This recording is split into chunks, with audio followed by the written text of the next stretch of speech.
All right. Oh my God. Hey, everybody. Welcome to Crossing the Stream. Yo. We are live. I believe we are streaming everywhere. That is, we are live. I just got the official Facebook pop-up. So there we are.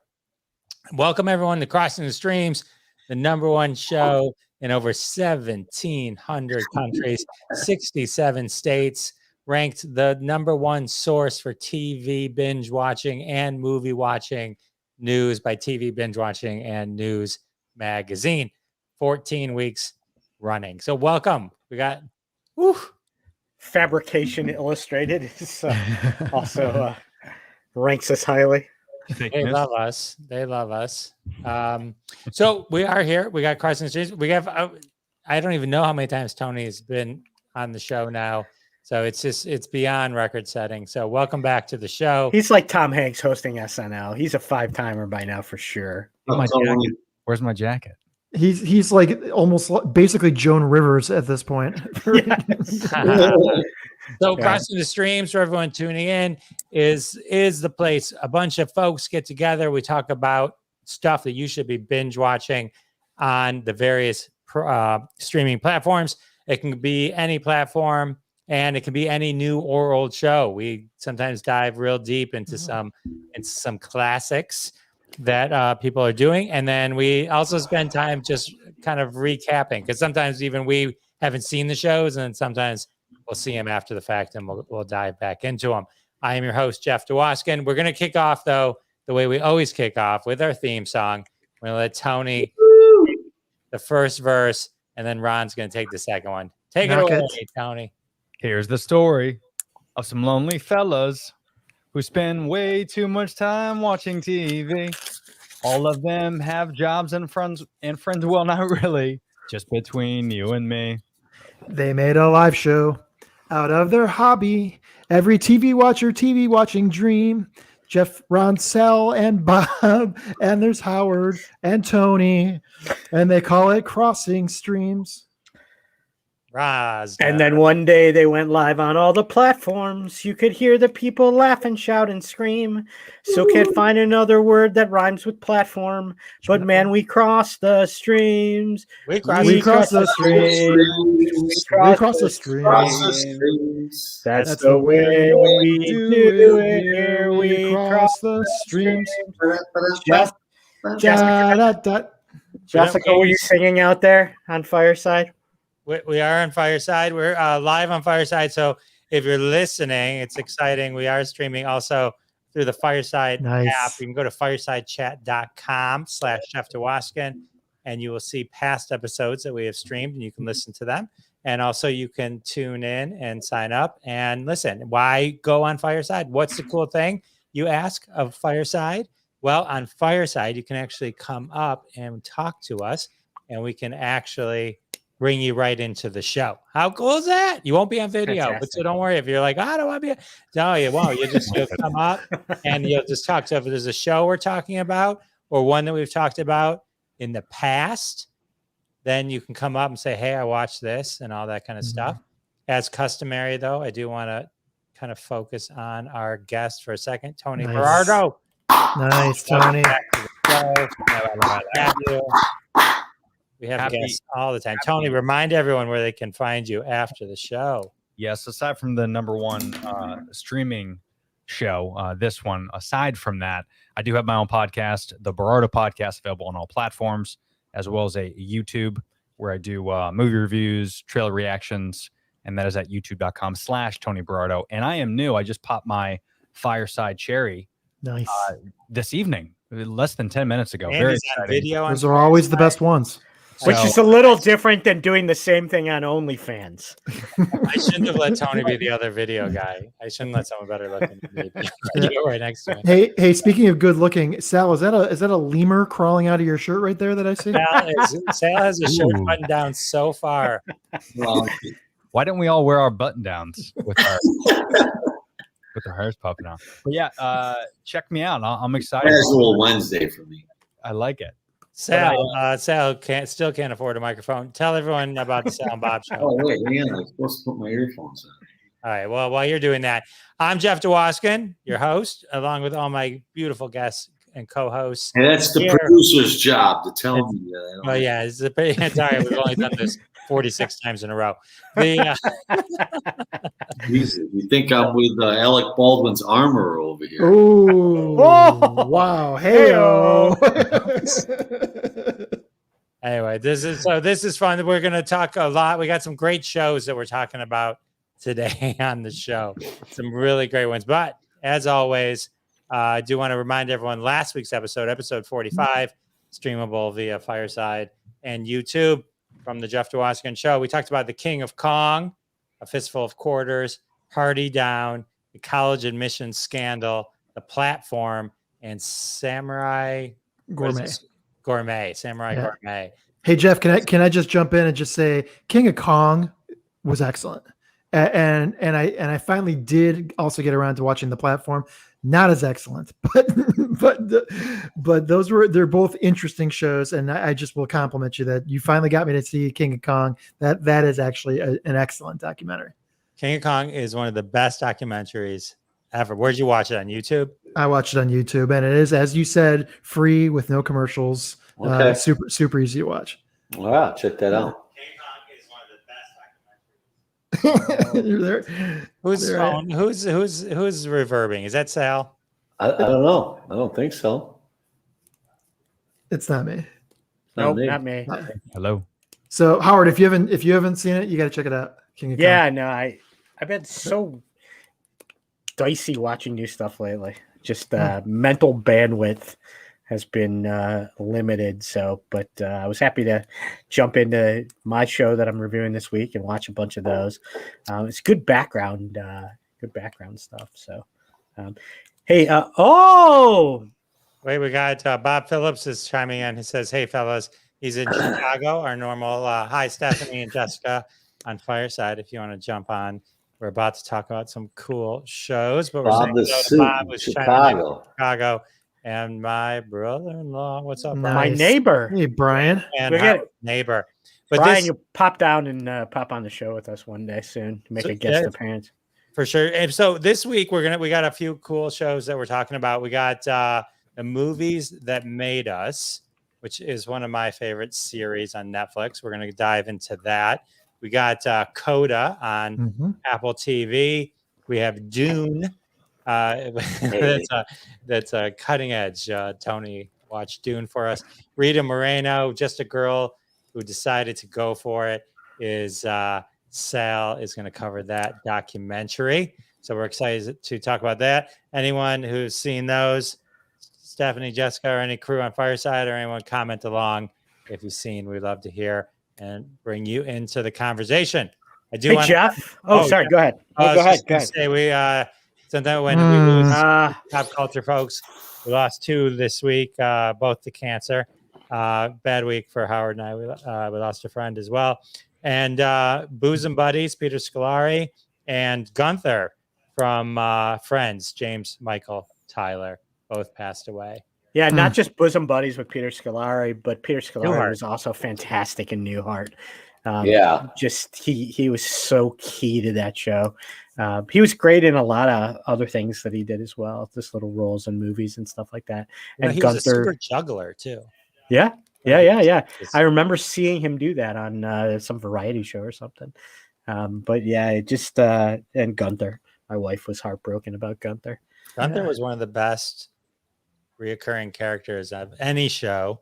He was so good on Friends. It was just so. It's.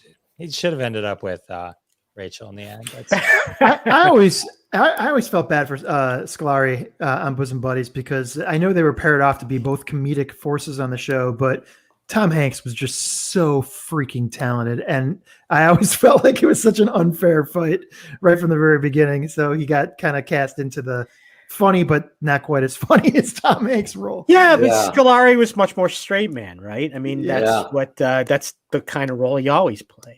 it was great. It had to have been hard for it would have to be hard for anyone who you're in like this iconic show, and then the other person goes on to be one of the biggest Yeah. people in the universe. For sure. But, Yeah. Yeah, it's like acting. It's like acting. Just certain actors like that are so so dynamic in their personality. I mean, Night Shift, one of the funniest movies of all time, and Henry Winkler, just at that point in time, was the tour de force, dynamic, funny character, and Michael Keaton totally outshadowed him, Well, and Michael he Keaton- was the straight man. And well, that's what I mean. Michael Right, here's- Keaton is just Here's my idea. We out of feed the control. mayo to To the tuna. fish. Prostitution. Let's break it down. Pros. Pros. We're all pros here. So anyway, crossing the streams. Oh, just a bunch of pop. Hey, culture talk if I may just bring up do you have a something, rant? I have a rant. That's a Rosner rant. The Yeah, Rosner there we Rant. go. Every now and There then, we Rosner. go. So It's been a while. The Rosner not to Rant. get The Rosner too, Rant. not to get too far afield into Me Too dynamics or that type of political climate, but over the past few days, I watched a couple of movies that just happened to pop on cable that were strong comedies, pure slapsticky comedies. One of which was written by John Hughes, and the inappropriateness of aged relationships in the movie. So the first one was Weird Science. And I'm like, Weird this Science. is just creepy. Like, how old is she? How old is he? And they say it at one point in time. They're like, yeah, I don't know what you'd call a 23-year-old sex pot, I guess. I'm like, okay, so she's 23. And I'm like, he's what, 17, 18, a senior in high school? And then she says it in the next scene that he's 15. Like, that's John Hughes, for God's sake. And the other one was American Pie. I mean, Stifler's mom was 40 plus easily, and he's just barely almost about to graduate high school. Like, I'm like, these were comedies. What were we thinking? How did I never think about that in that context in any way, shape, or form? It made it creepy. Like watching Weird Science, which from my high school years is still to this day one of my favorite funny movies of all time, but it became totally creepy after watching that, seeing it in a weird light. You know what always creeps me out is when I'm listening to the 80s channel and that cute little ditty Funky and Co Medina comes on, and I have to explain to my kids that, oh yeah, we used to love songs about date rape drugs. I mean, it's like it's horrible. Yeah. They still play it. I mean, it's horrible. Funky All Soul.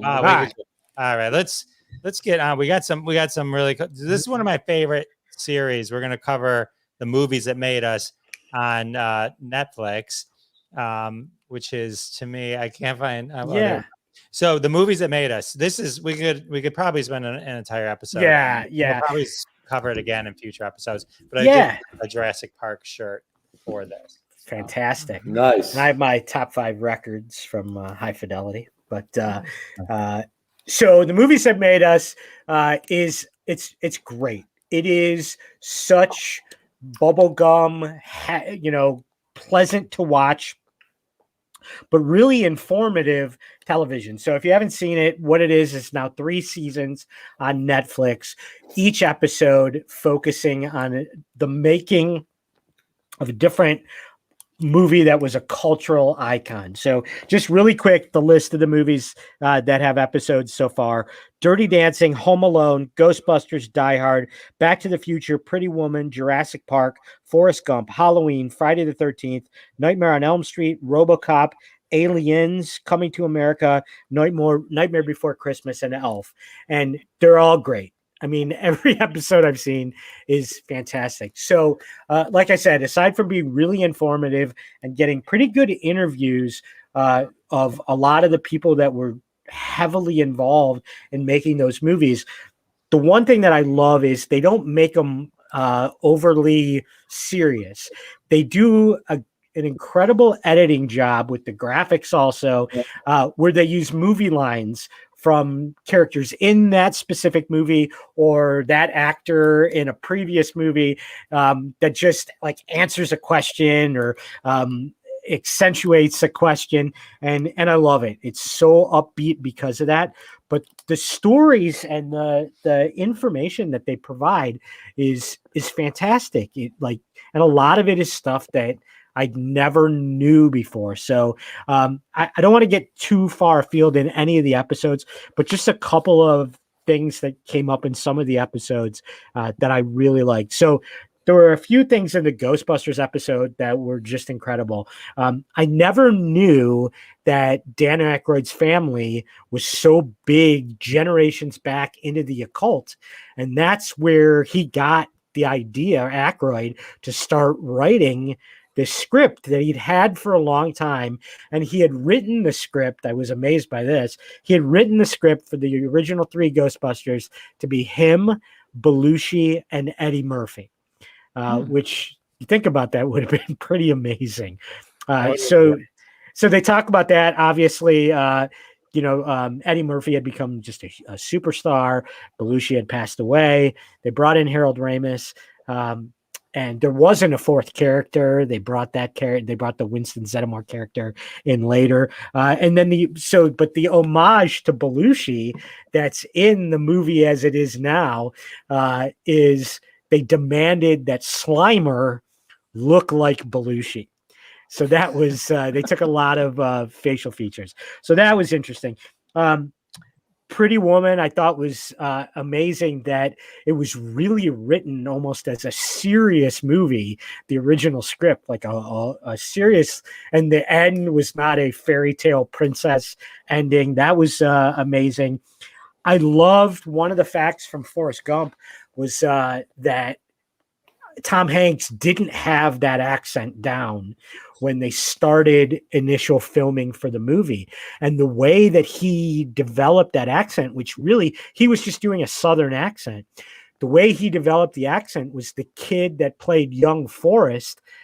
His accent, which wasn't an acted accent, was just literally his accent, his tone, his cadence. They said, that's it. And Tom Hanks just started studying the kid doing his scenes and picked it up that way. And that's what stuck for Forrest's accent. Wow. Die Hard was a couple of amazing things that I didn't know. Number one being that the first choice to play John McClane in Die Hard, because Die Hard was loosely based on a book from years earlier, the first choice to play John McClane, but he was clearly too old, was Frank Sinatra. Wow. Frank frickin' Sinatra. What? He must have been 70 years old at that point. 60 something. That would have been good. It would have been He was more like a 60. Rat Pack feel. Yeah, so it was Sinatra, and they're like, no. And then they ran down the list at the time of every action star. Clint Eastwood, Schwarzenegger, Burt Reynolds, every action star you could think of. And, Bruce had just done Die Hard. They're like, there's no way he can carry a big budget action movie, but they stuck with it. The other thing that I thought was absolutely incredible from a movie making standpoint was the shot that they did with Hans falling at the end. Spoiler alert. Sorry. They filmed that. They actually dropped Alan Rickman 40 feet, and he wanted to do it himself, not a stuntman. So they had him in a harness with a rope, and they let him drop into a foam pit. They're like, I don't know how this is going to go. But then he demanded to do it. But the thing was, they told him, we're going to go 3, 2, 1, go. And then we'll let you go. That's what they told him. The head stunt coordinator told everybody else, we're dropping him on 1. So they did. So the look of terror on his face was pure terror because they dropped him on 1, and he's like, oh, so I'm like, that's incredible. That's one of the most iconic shots of the last 30 plus years of film. And it happened just because they lied to him.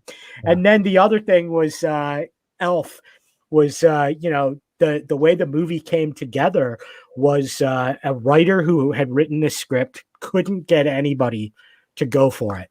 And he finally got some low-level assistant producer working for some studio to take a meeting with him. And the guy took a meeting and he's like, I can't find anybody. Nobody wants it. I don't know who we can attach to this. And the guy's like, I'm going to find somebody. And he knew of a basketball game that Will Ferrell's agent played in. And he went on a Saturday morning to play in this pickup basketball game, and he pitched the agent, and they attached Will to it, and that's how Will Ferrell got attached to it. So it was pretty cool. And then they talked about Jon Favreau when they the way that Favreau got attached was because they had gone to watch Will with some of the filming for Old School as they were trying to pre-produce it. And Vince Vaughn said, why don't you talk to Favreau? That sounds like something he would like. And Favreau came into a meeting and said that he wrote on a blackboard, he said, there's 3 things that I want this story to be. And if you can agree to those 3 things, I'm in. One was he wanted to do the stop animation like the famous Christmas movies like Rudolph, and he wanted to do it in that style. They're like, great, we love that. The second was that he wanted it to be a true heartwarming family story. And then the third thing was he wrote, I want this to be an all-time holiday classic.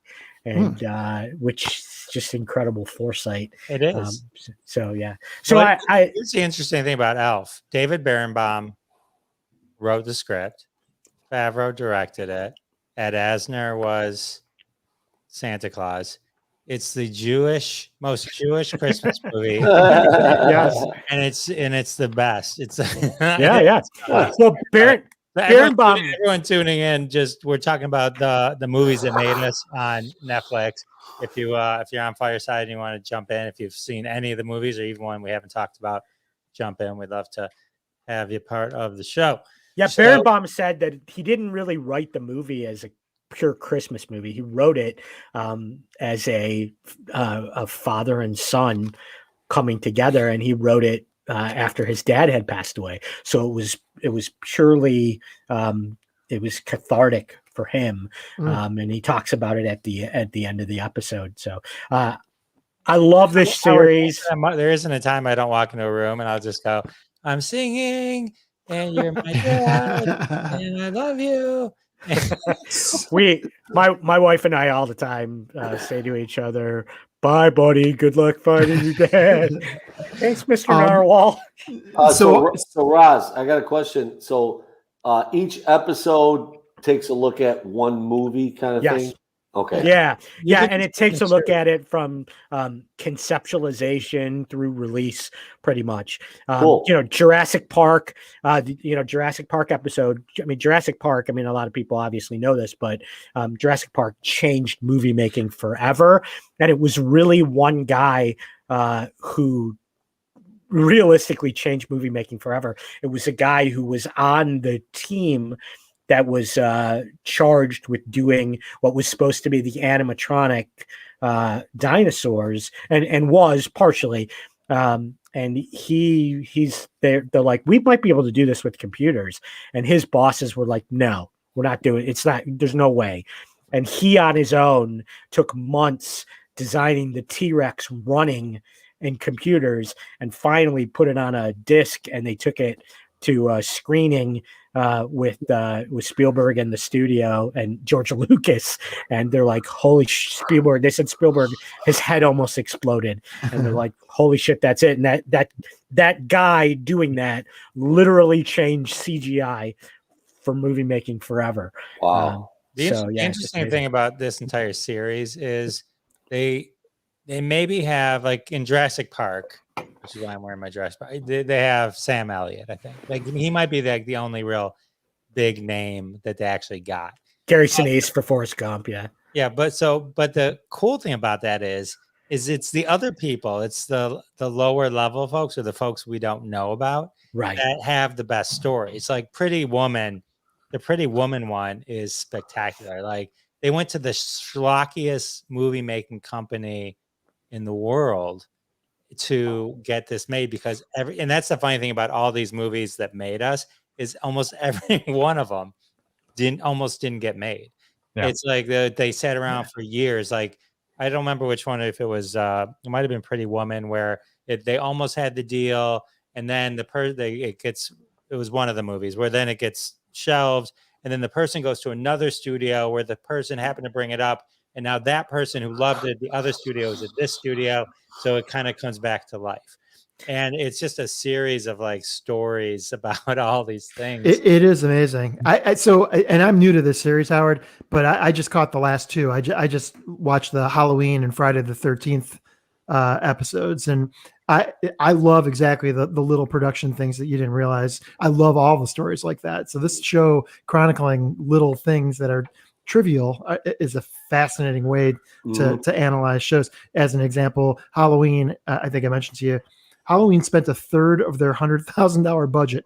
Hear that again. The entire budget for the movie was $100,000, and they spent a third of the budget on a single camera. What was their Panavision Steady Shot, which was brand new at the time, and the people that made that movie were like losing their mind that they had no money to spend on actors or sets or houses or anything, because they spent all the money on this camera, and boy did it pay off. It was the first movie to do it. They're still making movies. Yep. Yeah. Like barely. They're making more TV shows. Yeah, like Forrest Gump, they almost shelved it because as they were in pre-production, Rain Man 1 was up for Oscars, and they're like, nobody's going to want to see another Savant movie, so they almost shelved it because of that. They're like, they got their fill of Savants. Who's going to? It was only because someone liked the book, which is a crappy book.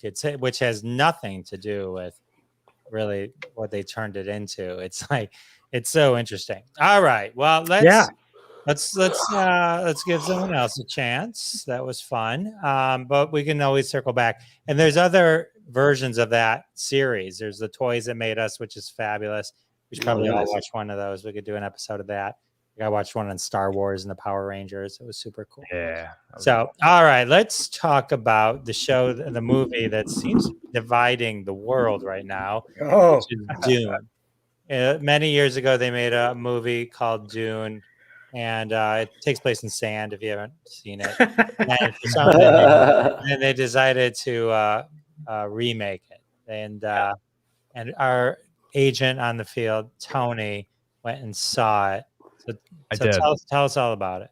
Out of the Sand. If anyone in Fireside, or comment along, and would love to hear if you because I do movie reviews on my YouTube, youtube.com/Tony Berardo. There's a little shameless plug, but I usually rate my movie reviews, especially nowadays, 3 ways. So either it's worthy of going to the movie theater, because now I think movie theaters, hopefully nothing changes, but it's just such a great experience, right? There's something about the theater that is nostalgic, and it's just fantastic. So it's either good enough to go to the movie theater, that's like la creme de la creme, or maybe you just wait and stream it at home for free, or you don't even bother. That's usually how I rate my movies.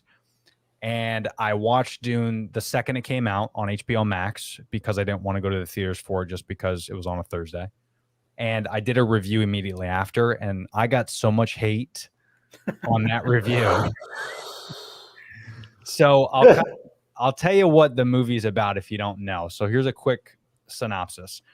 So essentially, it's way into the future, thousands of years, and the whole galaxy relies on this one element that they call spice, and that is like gold beyond gold beyond gold. It's literally the sand, but there's an element inside the sand that they use to power world engines, where they can transport to different universes. They use it to power machinery, and it's for everything. So it's this special element that's on this one planet, and these emperors are battling against it, but there's this kind of like world order that's keeping things in line and says, hey, you can use this for this, you can use this for this. Sound familiar? And they tell you which one to get vaccinated and which one not, but they kind of are policing this, and then this war breaks out, And no spoilers, but I mean, ultimately, there's this one part of the family that kind of grows up into maybe running something down the road. So there's this battle in between. So that's kind of the gist. The film itself is gorgeous.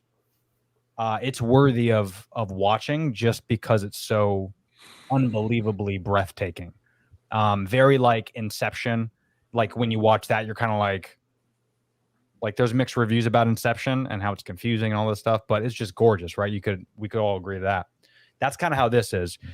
But I got to tell you, from the first 5 minutes going into this thing, I was so fucking confused. And you know, it reminds me of a lot of like Star Wars, Mad Max, and Matrix. You know, and all these things have something in common. All these movies, they're all great in their own way, but there's a lot of cons to it. But the only con to this one was, from the start of the movie, they use a lot of like words that you don't understand, like the fifth element. You remember that with Brucey Boy? So there's a lot of words and aliens and creatures that you don't know. But Dune, the way it's written, it's almost like everyone has read the book and seen the adaptation in the 80s. But me, I haven't done either. So well, that was going to be my question. Do you have to have any of that pre-knowledge to enjoy the movie? Dude, I got to tell you, I think it might help, because I went into it like kind of blindsided. And from the get-go, they're talking about these different creatures and they're saying these words. Like Batista is saying, you know, words that I've never heard come out of his mouth. And I'm like, how are you pronouncing that? Like, but this is what they call like, you know, the civilization across the pond. You know what I mean? But it's these strange words, kind of like Star Wars, but Star Wars kind of progressively leads up to it to where you get introduced. This, it kind of hops right into it. And it gives you this like world 5,000 years, you know, in the future. And it's a lot to take in. And it's only a 2.5-hour movie, which sounds like a lot, but the last 40 minutes are epic. They make up for a lot, but it's going to be hard to get to that. That's just my opinion. I watched How long of a film is it? It's 2.5 almost minutes, but hours. it's only part one. Yeah, it's only part one. There's supposed to be 3 parts. And, you know, when it ends, you know, and the reason I compare it to like Matrix and Mad Max and all that, what kept you engaged during that? It was confusing, right? But it's like, at least there's action. There's like cool, you know, scenes that you're like captivated by. This, there's a little bit of that, but it's almost like so far-fetched. You're almost like, okay, I get it. Like there's these sand monsters that pop out of the ground. It's in the trailer. But, you know, they don't really pop out until like 2.5 hours in. Like, you know, it's like watching Jaws, but you got to wait for Great White to pop out. It's kind of like that. So I really enjoyed it. I thought it's very cinematic, but to be brutally honest, unless you're a sci-fi nerd, I don't even think it's worth your time personally, because I don't think you'd appreciate it. You know, I don't think people would appreciate Star Wars. If you don't like sci-fi, right? It's funny. Star Wars. It's funny that you say that about Star Wars, because I think it was the Spielberg documentary on HBO. They talked about how there were like 5 directors. It was Lucas, Spielberg, I think Scorsese, and I can't remember who the others were, but they were all best buddies that would all eat like in somebody's basement. And they showed, it might have been Bryan Singer maybe, that they showed Lucas was so excited and he showed them all the first cut of Star Wars. And like, I don't understand any of it. And that's where they came up with the concept in the basement for the scroll at the beginning of the movie. And he's like, okay, now I get it. All right. Scroll in Dune. Right. Yeah. So I watched the first 15 minutes of Dune, and I must have missed the big words that threw Tony. I don't think Barista or whatever his name is capable of saying Barista. Capable of saying anything that I won't understand. I only watched the first 15 minutes because one, that's all I had time for. But like, I just wanted to have some context. It is very nicely shot. If you like movies about sand, I don't think you're gonna pound for pound. Who doesn't like one of my movies about favorite sand? genres? Zendaya has these really pretty blue eyes. So that you got that, and there's like houses. I'm gonna watch some more of it, but there's like houses. So it was a little Game of Thrones-y. So you got sand and houses, and then there's politics. You just described Phoenix, right? There's politics, where like they're like, this house is gonna go do this, and then they're like, they did that to screw them. And so there's some of that, and then spice. They don't really explain spice that well, other than to one person. This is where I think it gets a little weird. And this is the first 5 minutes, so it's not like I'm ruining anything. Spice, which is the whole point, I think, of the movie, is they immediately say the folks that live on this one planet where the spice is, they use it as like a hallucinogenic thing. And then these other people use it for massive integral time space travel.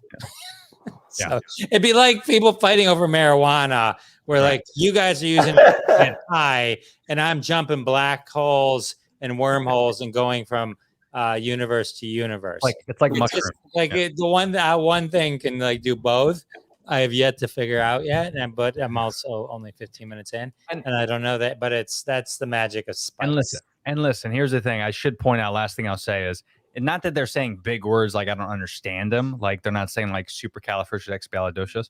They're saying like, you know, the name of the, like at Star Wars, quite atrocious. So like Star Wars, you could say Star Trooper. You could say, you know, you know what these things are without saying what they are. But they have names for civilizations that are like, you know, like Game of Thrones is a good example. Targaryens. That's easy to say. It makes sense. You don't have to explain it. But these things, they're inventing elements and they're inventing all the stuff without explaining it. They just hop into it. And for me, like my wife is sitting next to me and she's falling asleep because the first 15 minutes doesn't captivate her. And with a movie like that, I just kind of went in like with a Star Wars Matrix type of feel where there's going to be a nice build up because I know there's going to be 3 movies. But I feel like they spent 2 hours building this up and then they left me and now I got to wait another year for part 2. And I'm a little disappointed. I wish Han Solo in Star Wars did say that the Millennium Falcon made the Kessel Run in 12 parsecs. So I mean, there is some precedence for not knowing what the hell they're talking about. Our words.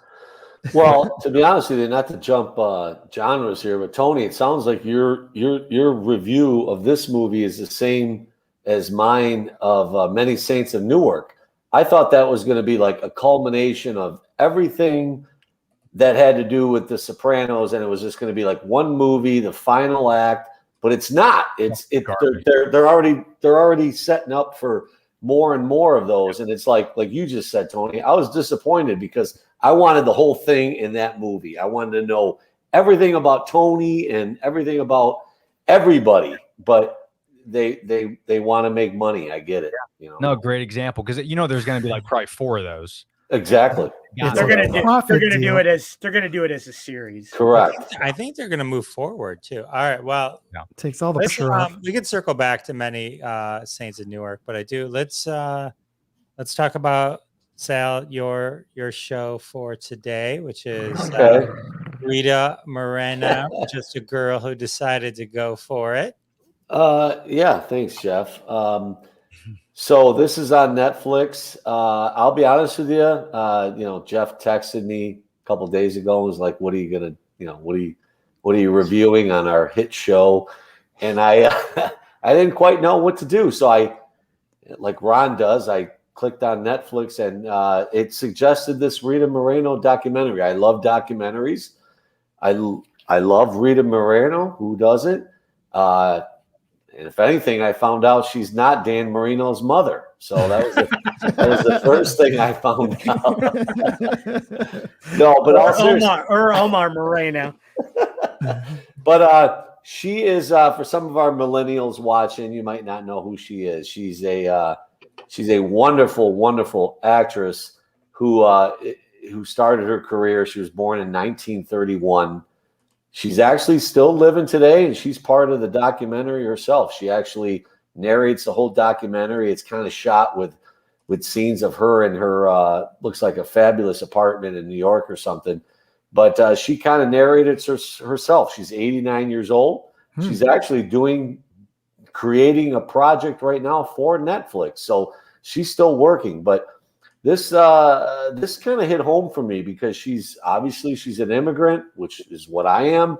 I'm a naturalized immigrant myself. My parents are from Italy. I was born in Switzerland. She was from Puerto Rico, and she came to this country for, she even says it in the documentary.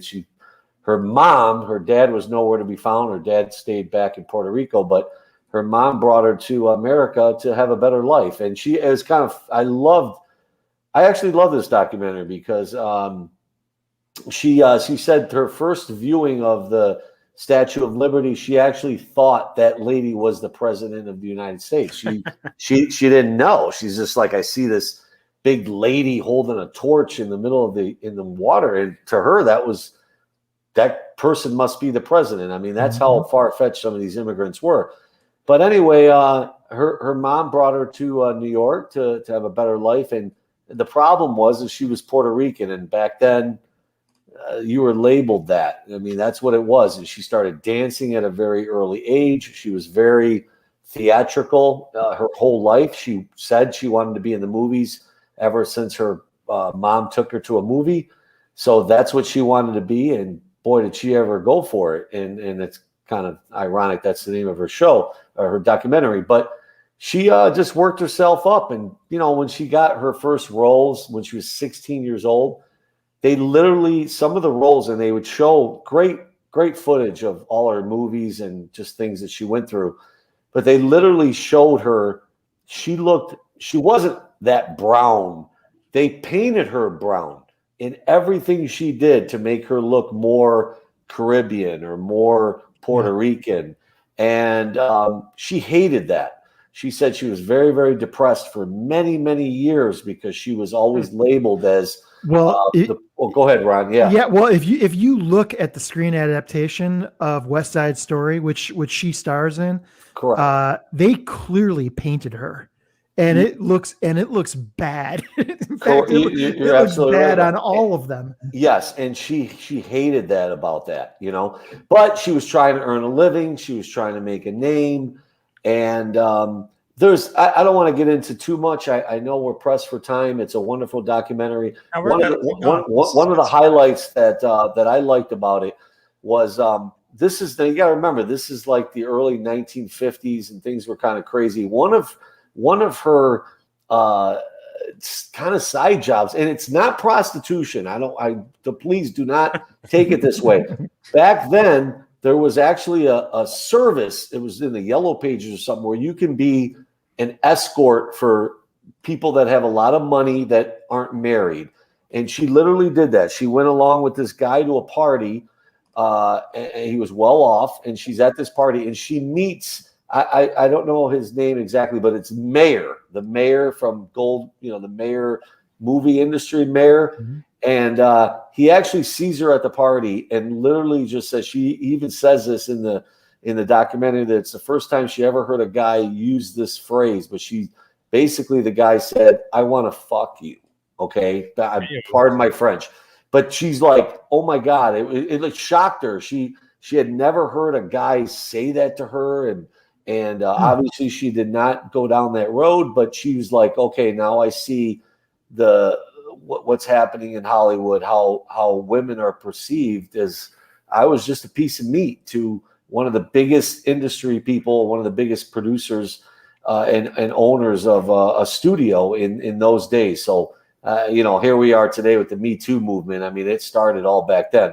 But anyway, it kind of dives in a little bit of that, dives into her relationship with Marlon Brando. She had over an 8-year relationship with Marlon Brando, never married him, but had a very tumultuous relationship, fights and womenizing and all that kind of stuff, where she actually had a mental breakdown and actually tried to commit suicide and failed at that, thank God.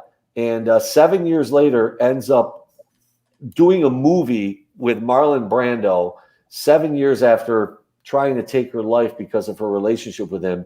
And it's kind of funny. They showed this scene where she had with him where she's supposed to be kind of in a fight with him, so to speak. And she does it great. She actually says in the documentary that there was some old feelings that were hashed around that scene. So it was something fun for her to do.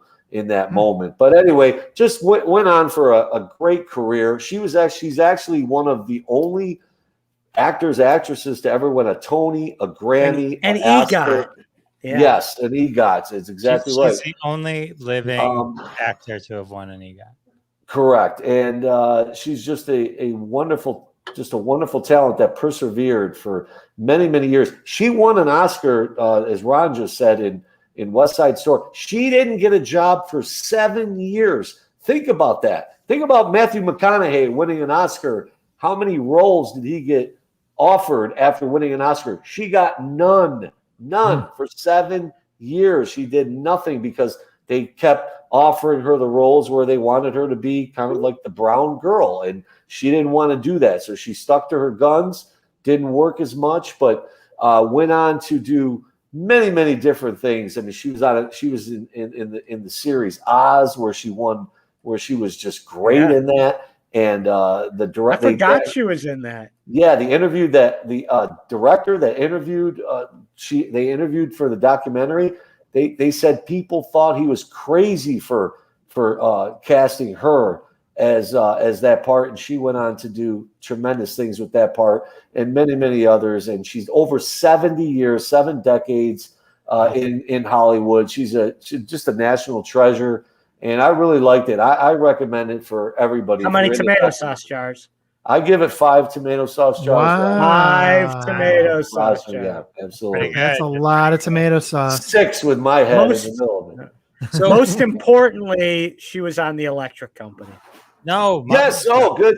Wait a minute. Good The call, Muppet Russ. Show. Her episode of the Muppet Show is season 1. Is correct. You guys, and I didn't know I'll have that to find Morgan Freeman. Morgan was in Freeman, the Electric sure. Company. Unbelievable. Yeah. Spider-Man was He on. looked like J.J. Walker back then. He looked young. Yeah. And, Yeah. Anyway, great career. I highly recommend Nice. it. Good job. Babs Sally. thinks you should marry. You should marry Rita Moreno. I should. She's also in the new West Side Story that Steven Spielberg is doing, where I'm gonna guess she will not be painted. No, she will not. Yeah, you Probably would not never have again. All right, we got one more show we're gonna cover today. It's been a pretty good show so far. Rita, Very good. He's made us Dune, and now Coda. Ron has been wanting to do Coda for such a long time. I'm excited that he finally. Well, come on. I mean, here's the thing. This is I am a victim once again of marketing from the folks at Apple, and every time I flip on to watch my good friend Ted Lasso, I see Coda advertised to death on top of my Apple television. So it was only a matter of time before I was going to click that button and take a shot at this. And it was a couple weeks ago that the family we decided it was family movie night. That is to imply that it would be content worthy of 13 and 17-year-old and my wife who doesn't like violence. What can we watch, right? So here's this Coda winning all kinds of awards, won the Sundance Film Festival, multiple awards, and it's supposed to be an amazing show, and Apple TV Plus is pushing it. So sure, why not? We'll take a shot at this. I knew nothing about this movie. As an example, right off the bat, do you guys know what a coda is? In music? No, just a coda. Well, that's actually a good point. There is a coda for music, but no, that's not what this is. Do you know what a coda is with respect to deafness? No. So I didn't know this either. And literally, kind of like what Tony described, sitting down to Dune, I sat down with no background knowledge about what this movie was about, which, by the way, it does talk about a deaf family, which doesn't sound like pick-me-upper material, but this is very well done. A coda, by the way, is a child of deaf adults. And so it's a very difficult position to be. Got it. It's a very difficult position to be in. I personally don't know any codas. In fact, I don't even know any deaf families, but I do understand now, having watched this movie, what a terrific pressure that is on this child to essentially live as their window to the world, and to essentially be kind of ingrained into the family structure as the translator and communicator and basically functional aspect of what the family is capable of to the outside world. And this particular family in the movie is a fishing family in Worcester, Massachusetts. They have a long standing business with this young lady. The actress is Amelia Jones, who, by the way, is not from Worcester, Massachusetts. She's actually Welsh. I don't know what it is. We're finding all these British actors that have these unbelievably American roles. But here we are yet again with Coda and a Welsh actor in Amelia Jones. She does a terrific job with an amazing Boston accent, by the way. She discovers as a teenager that she has an immense talent for singing, and it becomes the story that we've seen, probably shown dozens and dozens of times of where is your allegiance? Is your allegiance to your own life and your own promise for your own future, or as a Coda, do you honor your family and stick with them and do the things that are necessary, required for them to even survive as a deaf family? And it becomes a kind of a crucible, as you might imagine, and you have to kind of decide what to do. And I won't wreck it for you because it's a terrific story. I don't know if it's a true story or not, but I do imagine that there are Codas all over the world that have faced a similar predicament, and that is told. And again, I've never been in this culture or subculture, and I don't understand it as well as I do now. But it is told extremely well. It is acted extremely well. Marlee Matlin, who seems to continue to have a career, is amazing in this movie. And I'll just say as a side note, she's got to be in her 60s, I would think. She's beautiful, and she has a really outrageous sex scene in the movie, and that's worthy of the watch right there. But I So much for family night. It's a movie, not a show, right? It's a movie, yeah. 2 hours. It's a 2-hour movie. I think it's an hour 45 actually, and it's a difficult watch early on, because you know where they're going with it. And gosh, what's this young lady going to do? But it's told very well, and I think it does ask some really legitimate questions. And at the end, you leave the movie asking yourself, questions that you'd like to ask. When you come out of good, thought-provoking movies, gosh, what would I do in that situation? How would I handle that scenario? And if that's the measure of a great movie, I think that this movie scores, because it's been 2 weeks since I saw that movie, and I'm still thinking about it. Gosh, did she make the right decision? And I think that's the mark of a good movie.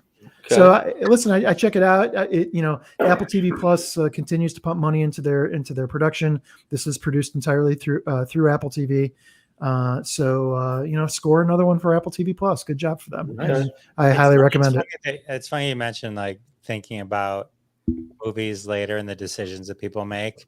What would the last Jurassic Park movie? Not this classic version, but like where they're like the girl's like, oh, it's horrible. We can't kill the dinosaurs. We have to let them out into the world.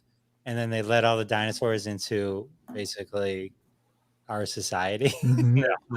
I mean, that's now where we'll take over. So they brought dinosaurs back. Dominion. Exciting. Yeah. It's that to me, I still think to myself, what an idiot. How horrible a decision that was. It was just for the money for the sequels. Yeah. One last thing is Amelia Jones, who again has the starring role in Coda as the Coda, is also the lead in the new in the Netflix series Lock and Key, which is a top 5 show now on Netflix. I don't know if any of you guys have seen this show or not. I haven't either, but apparently it is a wildly popular show. So this young lady, who I've never even heard of until 2 weeks ago, is on 2 extremely popular shows on competing networks right now. I don't even know how that happens. Nice. Wow. Crushing it. I'm still deep into Succession, which is now in season 3. So I'm going week by week. So far, so good. But I feel like something has to happen. And I'm not ready to talk about it, but don't happen 20 years after the fact. But I finally started The Wire. And I started to watch The Wire. Such a good show. I'm gonna be watching that. So as I move through it, I'll talk Hey, about it. Real quick, just in the line of shows that when a new season comes back, it is consistently the same quality entertainment. The first episode of the newest season of Curb Your Enthusiasm was last Sunday night. Yeah. It's just amazing. It is just That's great. It doesn't change. It's just the same level of funny constantly, and it's So great. It's amazing. Don't spill it yet. I haven't seen it yet. No. So Yeah. do not spill it yet. It's gonna be, though, similar to the previous few seasons, where there's a thin storyline that filters through every episode, but it's not the key. Every episode's self-contained, but there is a little hint that continues through the season. And it's just, you can fantastic. you continue to update us. And anyone who hasn't seen Only Murders in the Building, it's all now on Hulu. I started that last week as well. It's funny, and you were right when we talked about it last week. The interplay between Steve Martin and Martin Short, going on almost 40 years now, is incredible. Gotta watch it. All right, well, can you believe it, guys? We're at the end of another Wow. episode. Amazing. Pretty fun. Thanks to everyone on Fireside. As we build up, maybe people. I'm looking forward to the day someone comes on stage and talks to us. But it'll happen one day. It'll happen, guys. Tony, thanks for joining us again for your 100th episode. Nice. Tony. Remind us again where we can all keep up with you. The Berardo Podcast, all platforms, YouTube, search Tony Berardo or theberardo.com. Sal, where can we keep up with you? You have a podcast. SalDemilio.com and the Sal and Bob Show. We're popular in over 3,000 countries. Howard? You don't follow me anywhere. I'll be here next week, God willing. Knock on wood. Lippy Pants. Yeah, Lippy Pants will be, at Wednesdays, 9:30, crossing the streams. And I've been guesting on a few podcasts around. Appreciate all the support, you guys, and looking forward to seeing you guys.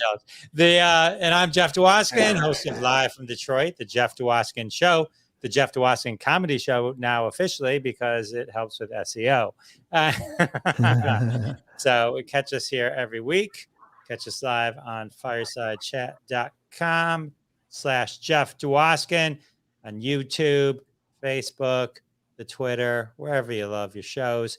We got 45 other streaming on YouTube. We got 3 now on a gaggle. We're killing it. Hey, shout out Lee. Hey, thanks, buddy. You're fun, Lee. Thanks to Lee and Bob. Think I'm fun? You're fun. Oh, and Richard and everyone. So anyway, thanks a lot. This was a great episode. Again, we covered the movies that made us, Coda, Dune, Rita Moreno, just a girl who decided to go for it. I think everything was suggested except maybe Dune. That's a travel at your own risk. All right, that's it. We'll see you next week. That has been another episode of Crossing the Streams. Join us every Wednesday at 9:30 p.m. Eastern Time, live on Facebook and YouTube. Follow the Jeff Dwoskin Show on YouTube to be alerted every time we go live with your hosts, Jeff Dwoskin, Ron Lippett, Howard Rosner, Bob Phillips, Sal D'Amelio. We're all in the socials. Follow us. Listen to our podcasts, Live from Detroit, the Jeff Dwoskin Show, the Sal and Bob Show. Check them all out, and we'll see you next week and every week when we cross more streams right here. See you then.